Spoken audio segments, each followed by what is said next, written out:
তার কারণ কি জানেন? অনেক জীবনদায়ী ওষুধ সাপের বিষ থেকে তৈরি হয়। যা ছিল বিষ, তা দিয়ে যদি গবেষণার দ্বারা, রিসার্চের দ্বারা ঔষধ হতে পারে, তবে ভগবান ভজন করলে ভগবানের কৃপায় দুঃখটাও সুখ হতে পারে। এটা অসম্ভব বস্তু নয়। তার কারণ দেখুন, আজকাল সংসারে আমার স্ত্রী ভালো না, আমার স্বামী ভালো না, এই মুখ না, তোকারাম গিয়ে বলছেন ভগবান কি তোমার করোনা। আরে এমন স্ত্রী যদি ঘরে না দিতে, রাত দিন আমাকে পেটায়, গালাগালি দেয়, এমন না দিলে, ও যদি সুন্দর হতো, মনোরমা হতো, তাহলে ওর প্রতি আমার আসক্তি, ভালোবাসা চলে যেত। আসলে তুমি চেয়েছো ওর প্রতি যে ভালোবাসাটা, সে যেন তোমার চরণে যায়, ওর প্রতি না যায়। দুঃখ দিতে পারে আপনার ভাবনায়, আপনার চিন্তায়, আপনার দুঃখের কারণ। এগুলো খুব মার্মিক কথা। আর একজন গেছে পরের, নরসি মেহতা, এই বিখ্যাত নাম সিদ্ধ মহাপুরুষ, গিয়ে ভেঙ্কটেশ ভগবানকে বলছেন জুড়ি নেই তোমার কৃপা। দুদিন আগে ওনার স্ত্রী মারা গেছে, বলে প্রভু জুড়ি নেই তোমার কৃপায়।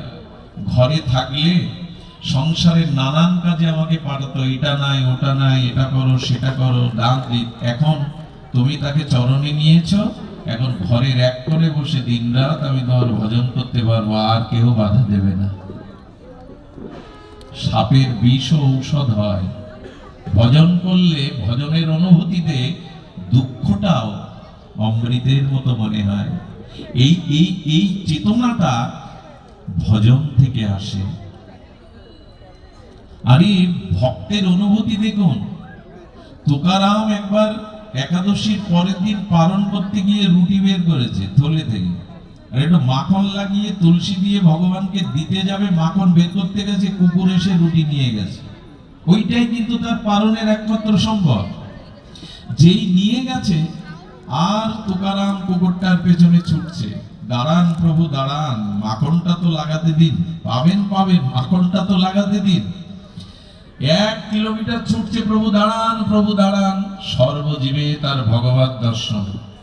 1 কিলোমিটার দৌড়ে গিয়ে কুকুরটা গাছতলায় দাঁড়িয়ে চতুর্ভুজ নারায়ণ রূপে প্রকাশ হয়ে গেল।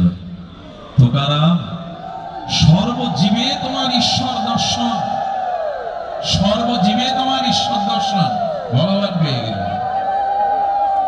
এই জন্য ভগবত ভজন ব্যতীত শান্তি পাওয়া যাবে না।